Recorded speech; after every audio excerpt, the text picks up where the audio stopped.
તો આ તરફ ખેડાથી સમાચાર ખેડાના માતરમાં ડીએપી ખાતરમાં પથ્થર જેવા પદાર્થો નીકળ્યા છે।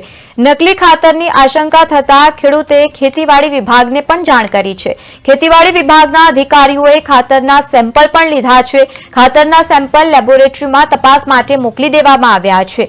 નોંધનીય છે કે ભેળસેળયુક્ત ખાતર હશે તો કાર્યવાહી કરવામાં આવશે તેવું તપાસ કરતા અધિકારીએ પણ કહ્યું છે। ખેડાથી સમાચાર પ્રાપ્ત થયા છે। ખેડાના માતરમાં ડીએપી ખાતરમાં પથ્થર જેવો પદાર્થ દેખાતા ખેડૂતે એગ્રો સેન્ટર ખાતે રજૂઆત કરી હતી, પરંતુ એગ્રોના વેપારીઓએ ઉડાડું જવાબ આપ્યું અને ખેડૂતે ખેતીવાડી વિભાગને જાણ કરી હતી। ખેતીવાડી વિભાગના અધિકારીએ કહ્યું છે એગ્રો સેન્ટર ખાતે ખાતરની તપાસ માટે આવ્યા હતા અને ખાતરના સેમ્પલ લઈને લેબોરેટરીમાં તપાસ માટે મોકલી દેવામાં આવ્યા છે। તપાસ કરતા અધિકારીઓએ જણાવ્યું છે કે ખાતર નકલી અથવા તો ભેળસેળયુક્ત હશે તો કાયદેસરની કાર્યવાહી હાથ ધરવામાં આવશે।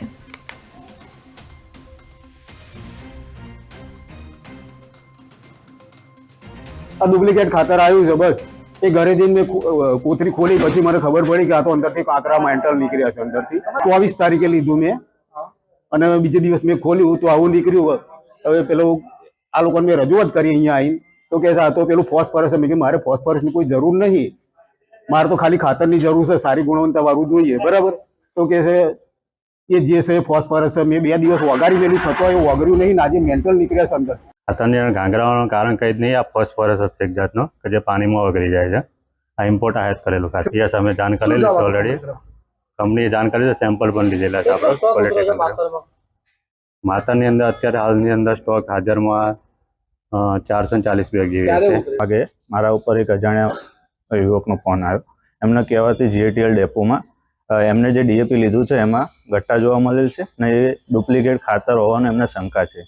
ત્યારબાદ અમે સ્થળની મુલાકાત લીધી અને એમના કહેવા પ્રમાણે એમને જે ડીએપી કીધું એ પ્રમાણે ડુપ્લિકેટ છે કે નહીં એ અર્થે અમે નમૂનો લીધેલ છે અને અમારી લેબમાં ટેસ્ટિંગ માટે મોકલી આપેલ છે।